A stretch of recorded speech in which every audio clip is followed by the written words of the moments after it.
நெல்லை கொக்கிரகுளம் ஆற்று பாலத்தில் மக்கள் வாகனத்தை நிறுத்தி படம் எடுக்க போலீசார் தடை விதித்துள்ளனர். நெல்லை மாநகரின் பிரசித்தி பெற்ற இடமாக கொக்கிரகுளம் சுலோச்சனா முதலியார் ஆற்று பாலம் விளங்குகிறது. பழங்கால நெல்லையின் முக்கிய அடையாள சின்னங்களில் ஒன்றான இந்த பாலத்தில் இருந்து இரு புறங்களிலும் பார்த்தால் தாமிரபரணியின் தண்ணீர் பெருக்கெடுத்து ஓடும் அழகை ரசிக்கலாம். நெல்லைக்கு வரும் வெளியூர் நபர்கள் தாமிரபரணி ஆற்றை கண்டு மகிழ்வதற்கு இங்கு வருவர்.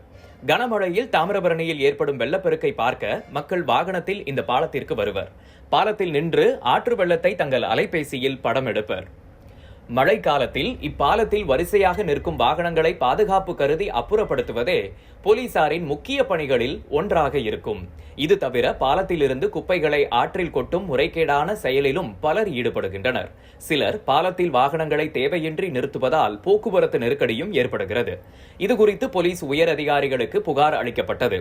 இதன் எதிரொலியாக இந்த பாலத்தில் மக்கள் வரிசையாக தங்கள் வாகனத்தை நிறுத்துவது, பாலத்தின் மீது நின்று படம் எடுப்பது, குப்பையை கொட்டுவதற்கு போலீசார் தடை விதித்துள்ளனர். இச்செயலில் ஈடுபடுபவர்கள் மீது சட்டப்படி நடவடிக்கை எடுக்கப்படும் என மாநகர போலீசார் பாலத்தின் அருகே பிளக்ஸ் போர்டு வைத்துள்ளனர். இந்த அறிவிப்பை பாரபட்சமின்றி போலீசார் தீவிரமாக நடைமுறைப்படுத்த வேண்டும் என சமூக ஆர்வலர்கள் எதிர்பார்க்கின்றனர்.